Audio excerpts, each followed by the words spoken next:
Buenas tardes, compañeros y maestra. El tema que les vamos a presentar va a ser habilidades para variar el estímulo. El equipo está representado por Pineda Sánchez, Catlina Lin, Rivera Ortiz, Alexa, Juancla Rosales, Juan Pablo, Oropesa Vargas, Kevin Johan, Reina Segura, Uriel Osvaldo y su servidora Evelyn Casanova Miranda.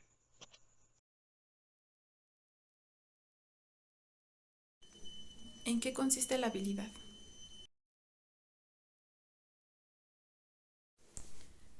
Una habilidad consiste en la capacidad que tenemos de hacer algo bien.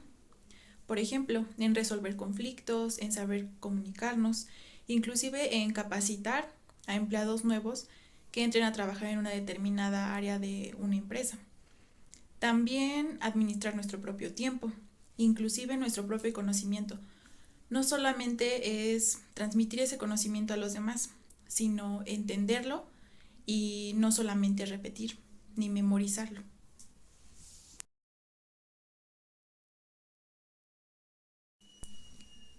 ¿Qué son las habilidades docentes?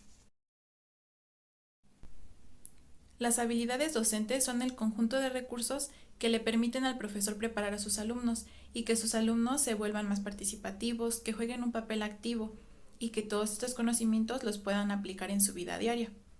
Algunos ejemplos de las habilidades docentes pueden ser la adaptabilidad, ya sea al grupo y a las necesidades que se tenga en el grupo.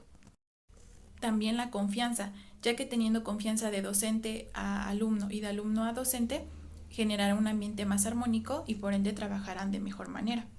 También el liderazgo y la organización.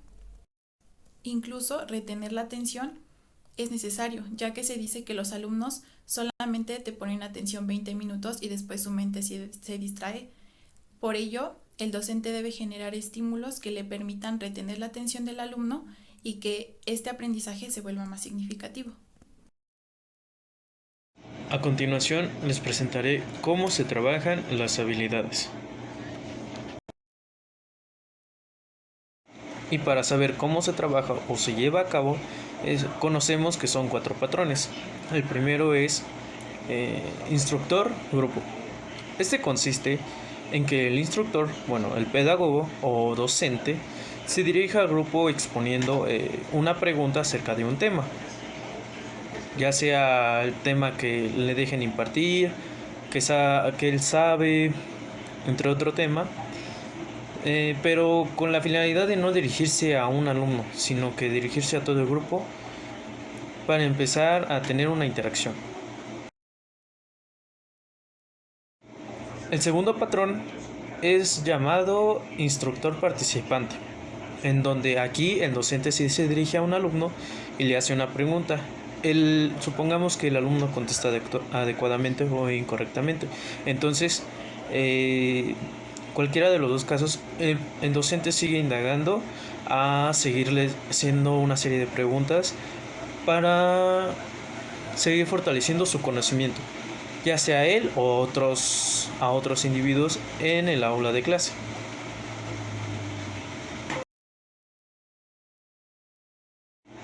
El tercer patrón es llamado participante instructor, en donde aquí nuestro docente, pedagogo o instructor hace referencia a que motiva a sus alumnos a que ellos mismos realicen preguntas sobre el tema que están llevando a cabo, que se está viendo en clase, etcétera. Pero fomentarles eso a los alumnos, que ellos mismos empiecen a realizar preguntas. De esa manera, ayudando a nuestros alumnos a que se empiecen a quitar ese miedo de hacer preguntas y así empezar a que ellos tengan más interacción y tengan la habilidad, empiecen a tener una habilidad de pensar, realizar preguntas, entre otros.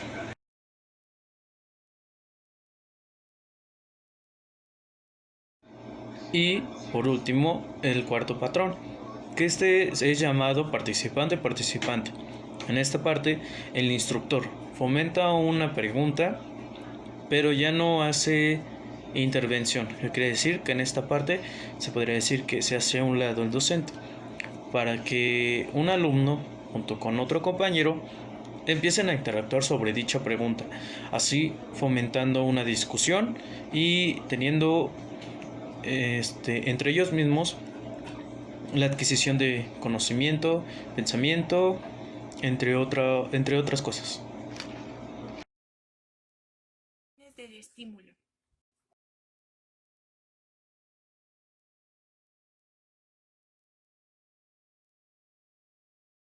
Variar el estímulo. La variación del estímulo busca retener la atención de los estudiantes en el salón de clases y asimismo favorecer el aprendizaje. Esta habilidad hace uso de técnicas verbales y no verbales. Variación por medio de la técnica verbal. En esta técnica tenemos 2 puntos. El primer punto es el enfoque. Por lo general, los profesores buscan que sus alumnos pongan toda su atención en un punto en específico. A este punto en específico es lo que se le llama enfoque. El enfoque se demuestra por medio de las expresiones: pon mucha atención en esto, escucha atentamente, o incluso vean la imagen tal del libro de texto en la página tal.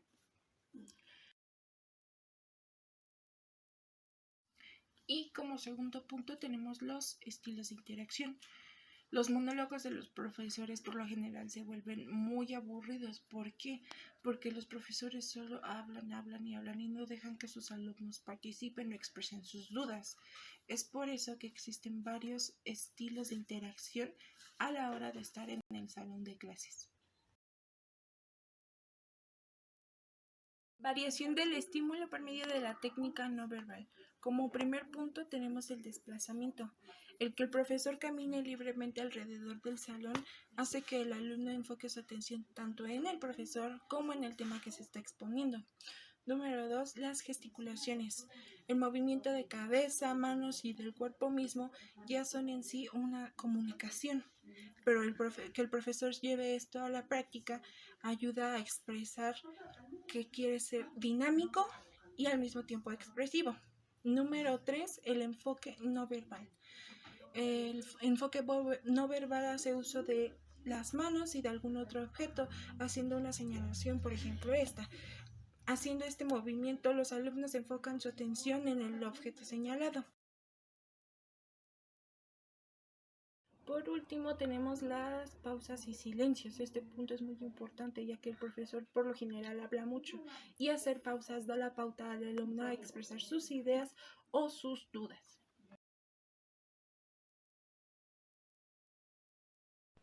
Ahora bien, nosotros pasamos a lo que viene siendo ahora la gran diferencia entre el enfoque verbal y el no verbal. Ahora bien, la gran diferencia entre el no verbal y el verbal es que el verbal lo que va a hacer es utilizar el habla y la escritura. ¿A qué me refiero con esto? Bueno, un claro ejemplo del habla es lo que yo estoy haciendo con ustedes, porque yo estoy tratando de estarles explicando, digamos, por medio de una forma oral lo que es esta gran diferencia, y para ello estoy empleando las palabras. Mientras tanto, podemos utilizar lo que vienen siendo los mensajes o en este caso los escritos. Podemos hacerle una carta a nuestra novia o incluso poner los mensajes de texto o de hecho un profesor escribiendo un concepto y que los alumnos lo puedan captar y transcribir. Pero ojo, es muy importante no confundir al verbal del no verbal, es completamente lo contrario. Y es que el no verbal, nosotros no estamos utilizando aquí el habla o la escritura, no, al contrario. En este caso nosotros utilizamos ya sean signos, ya sean señas, ya sean miradas, gestos, porque los gestos también transmiten cosas, ¿no?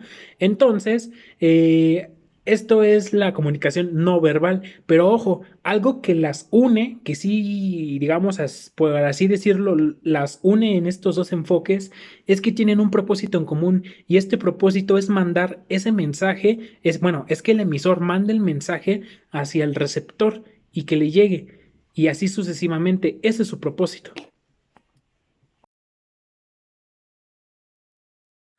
Ahora vamos a hablar acerca de los cambios de canales sensoriales.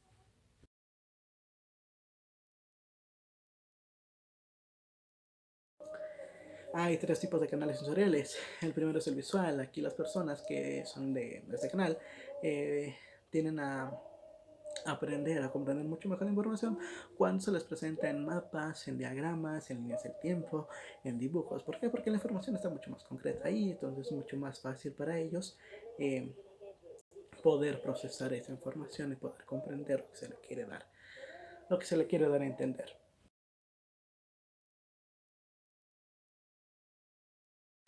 El canal auditivo, que van a ser aquellos donde esas personas saben escuchar perfectamente. ¿Por qué? Porque a través de la escucha, a través de lo que uno les dice, les explica, ellos van a comprender, van a comprender el tema que se les quiere dar a estas personas.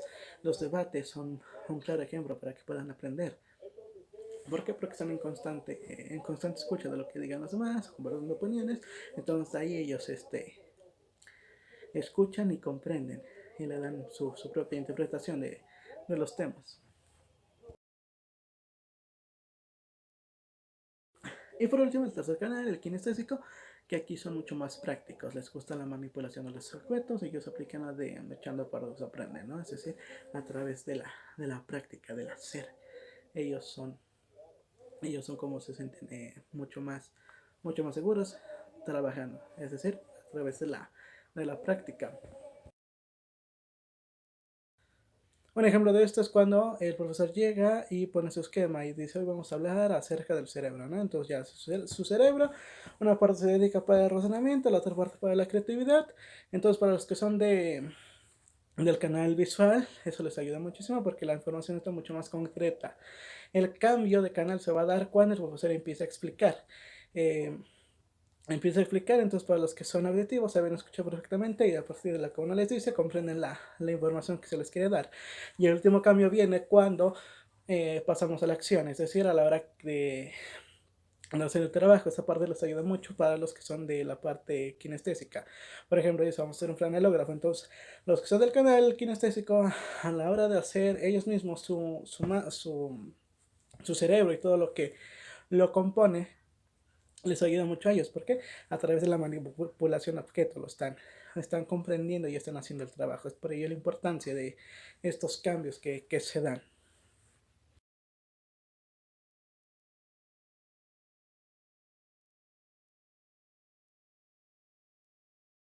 Por último, se les dará una conclusión acerca de los conocimientos, dominios, técnicas y acciones que el docente debe desarrollar para adquirir una gran habilidad en el manejo de apoyos visuales.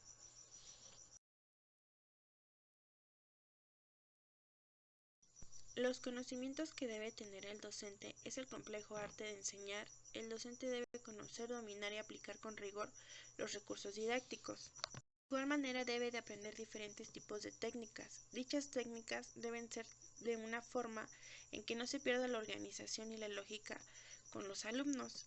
De igual manera debe tener un amplio conocimiento en la variación de estimulación, ya sea verbal o no verbal. Como anteriormente se ha dicho, el docente debe buscar la técnica para buscar la manera de la comunicación con el alumno docente. Va haciendo una variación de estímulos para que el alumno no pierda el interés.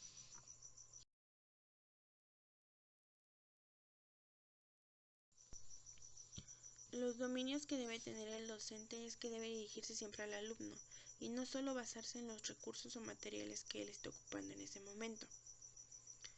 El docente, aparte de dirigirse con el alumno, debe de tener el dominio de los canales sensoriales, ya que de ahí podrá trabajar de una manera diferente con cada uno de sus alumnos, dependiendo qué canal sensorial desea o se les facilite más a todos sus alumnos y adecuarlo de manera grupal.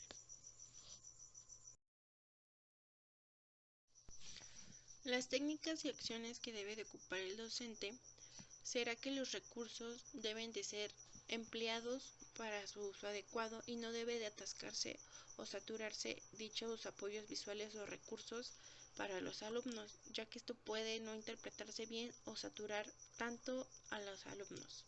De igual manera debe prepararse con antelación para que no salga ningún imprevisto y que el mensaje les pueda llegar de manera clara y se pueda transmitir correctamente. El tamaño también debe de importar, el tamaño de la letra, el tamaño de las imágenes, ya que esto generará una mejor transmisión acerca de lo que se quiere dar a explicar. De igual manera, el que tenga un tiempo visualizado será correcto para que no pueda depender de la complejidad del mensaje.